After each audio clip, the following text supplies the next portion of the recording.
this short presentation, we're going to cover some hints and tips on how to write your personal statement. Writing your personal statement can be a challenging task, and it can be sometimes really confusing to think about what should you put in, what shouldn't you put in, what are universities looking for. So over the course of this presentation, we're going to tackle some of those questions and hopefully help you see things a little bit clearer. Things we're going to think about are where to start. So making some time to think, doing your research, how to plan, and how to prepare to start writing. So first of all, you want to think about your personal statement and who's going to read it and what will they be looking for. The chances are it might be a member of academic staff in the discipline you want to study that's going to look at it. So they're going to want to see that you understand the subject, that you know a little bit about it, and that really you're passionate and motivated to study their subject. You want to think about where you're going to start. What's the best way to open that up?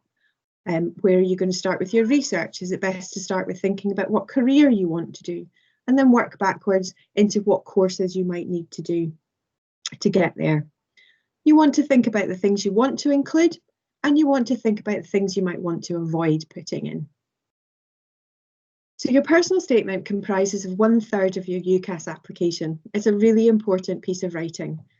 This is your chance to make your application stand out, demonstrate your skills, and show what you know about that subject and why you're interested in it. It should be really personal and very much tailored towards your personal interests. It can be useful to think of it a bit like an essay. It should flow properly. It should have a beginning, a middle, and an end. You should introduce yourself, put the meat of your personal statement in the middle, and then round it all up nicely with a conclusion towards the end. The other thing to think about is that it should be very clearly structured. It should have very good grammar, spelling, and demonstrate your ability to express information and ideas clearly in a written format. In your personal statement, you should always explain the things that you're adding. So things like I am the class rep are really good to put in, but you always need to think about what have you learned from that rather than just listing these things. List the skills that you've developed through being the class rep. What have you learned about yourself? What have you learned about others? Things like that. Every single thing you put into your personal statement should be relevant to your application. So ask yourself all the way through, so what does this have to do with the subject I'm applying for? What does this have to do with the career that I hope to have?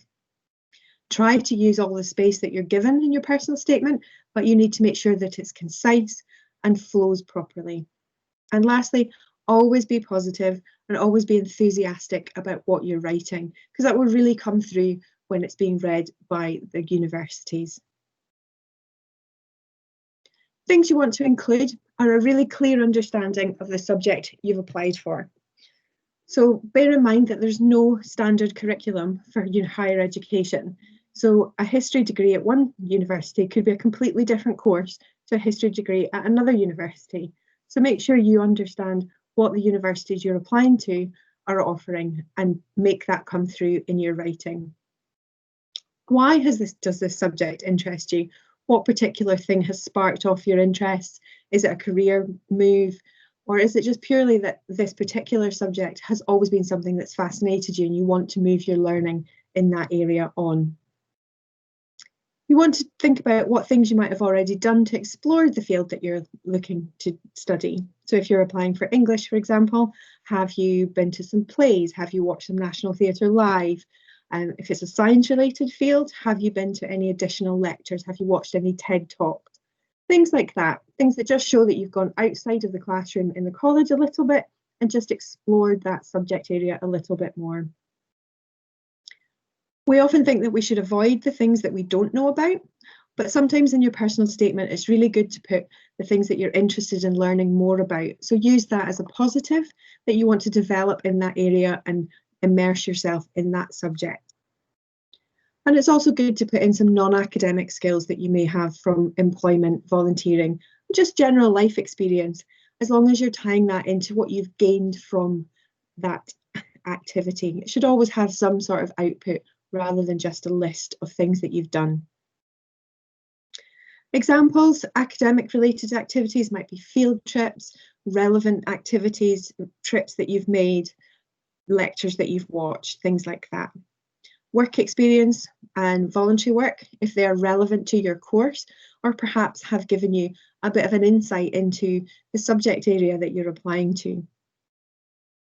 Any evidence that you have that you've read around the subject. So have you looked at different research? Have you looked at projects? Have you read articles? Or you subscribe to any particular magazines or channels that develop your skills in that area?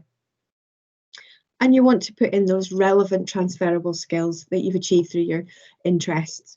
You want to show commitment and engagement to the subject, and you want to show that you can take responsibility, that you can work independently, that you can get involved with teamwork, and that you're a good communicator, and that will come through in your writing. Things you might want to avoid are a lack of in-depth awareness or a lack of focus on the subject. So biology, for example, is a very broad discipline. There are many different areas. So you want to narrow in a little bit to the things that you're interested in rather than talking about biology as a whole. Try to avoid overcommitment to one institution. So don't mention institutions by name because it will narrow down your choices. You're applying to 5, so you need to speak to all 5. Try not to reference the specific course title or subject title because that might not be used by all courses. An example of that is at St Andrews, we offer international relations. Other universities might offer PPE, so politics, philosophy and economics. And they're very similar disciplines, but they're not the same. So you want to think of these things thematically and talk about them in that way rather than using the specific subject or course title. If you're applying for a joint subject, try to make sure that you talk about both subjects and how you see them working together rather than independently from each other. So what would you gain from studying 2 subjects rather than 1? At St Andrews, a joint application will be read by 2 different academics in the 2 different areas. So you need to make sure that you're speaking to both of those readers of your application. Things you might want to avoid would be jokes or irrelevant stories. Humour can be really subjective, so sometimes it doesn't come through very clearly in writing what your intention was, and it perhaps could be misinterpreted. So try and keep away from that. Don't repeat material that is elsewhere on the application. So don't list your qualifications. We can see that when we see your whole UCAS application. It's just wasting space. And on that note, try not to pad out the text with irrelevant material just to fill up that blank space. And on the flip side of that, you want to make sure that you are using all that space. But again, it goes back to just using it wisely, putting in relevant information and keeping it concise and on topic. Avoid writing long lists of unrelated hobbies or activities and achievements. Always pick maybe 1 or 2 and explore them a bit more detail. Give an example of what you've learned and what skills you've gained from things rather than just listing all the things you've done. And finally, don't think of this as just a formality before you start university and before you fill out your UCAS form. It's a really important piece of writing and it will take you much longer than you think it will. And a good personal statement takes time and effort to put together. So the first steps is get something down, anything. Open up that Word document and just start writing down things that you think you might want to include. That initially could be bullet points, could be short paragraphs that are maybe not related, just everything you think you might want to put down. And that first draft will really help you build towards your personal statement and writing what is going to be essentially a short story about yourself and your interest in whichever subject you're applying to. You might find over the next few weeks that ideas come to you at random times of day. So use the Notes app on your phone, carry a notebook. If you think of something that you think would be good to put into that, just jot it down while you remember, and you can come back to it later and add it into your draft. Do not expect this to be something that you can complete quickly or in one sitting. You will make many drafts, and a good personal statement, like a good essay, should have several drafts. You will write it and you can shape it up, you can narrow it down and make it really slick and on point while you're writing. The other thing you want to do is talk to people, talk to as many people as you can, talk to your tutors, talk to family, friends you might have that are already at university. People might remember things that would be relevant that you've done, or things that would be good to put in that maybe you've forgotten. So make sure that you talk to as many people as possible. This is just a little checklist that hopefully will help you go over the personal statement once you've written it, and just make sure that you've ticked all those boxes. So have you highlighted your key areas of subject interest? Have you linked the course that you're currently studying in with your future plans? Have you demonstrated you understand the course that you're applying to? Have you highlighted your subject knowledge and put that into a wider context? So how does your subject relate to perhaps the career you want to go into in the future? Have you backed everything up with evidence or examples? So don't make wild, unsubstantiated claims in your personal statement. Always keep it relevant and use evidence to back up everything you've written. Have you shown your motivation and your passion for the subject in your writing? Have you kept all your language very positive? You're putting positive spins on things and really showing your enthusiasm for studying. You might want to think about mentioning your future career plans or your ambitions once you've graduated university. Have you checked your grammar, spelling, and punctuation? This is really important. I can't stress it enough. It should be well written, properly punctuated, and the grammar and spelling should be really clear and on point. Have it proofread by other people, run it through spell checkers. It's really disappointing if a personal statement comes through and the content is really good, but it's maybe quite poorly written. It shows that your personal statement shows your ability as an academic to write ideas clearly and concisely. So you want to make sure that you're really showcasing yourself to the best possible ability. So give it to someone else to read. Make sure it makes sense. Make sure there's no spelling mistakes. Make sure there's no typos. And make sure it's within the character count for the UCAS form. That's where writing it on a Word document will really help, because you can check that word content before you copy and paste it into UCAS. If you copy and paste it into UCAS and it's over word count, it will just cut off.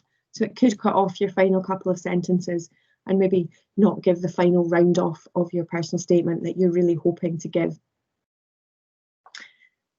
Finally, you might want to think about extenuating circumstances that have affected your application.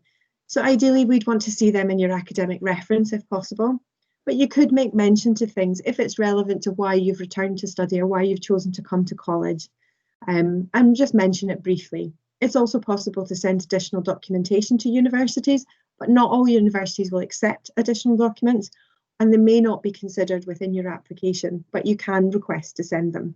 These things might be things that cover ill health, whether that be physical or mental health, that have impacted your study, whether at school or at college, or any personal issues that have impacted you as you've moved through education, and whether that be some time ago or whether it's something that's impacted you in the recent past. So hopefully with that little short roundup of hints and tips, you feel a little bit less like this and a little bit more like this, with a bit of a clearer idea of where you need to go to write the best possible application to give you the best possible chance of securing a place at the university of your choice. If you have any further questions or you would like to discuss this in any more detail, please do feel free to email us on lifelonglearning@standrews.ac.uk, and we wish you all the very best of luck with your UCAS applications.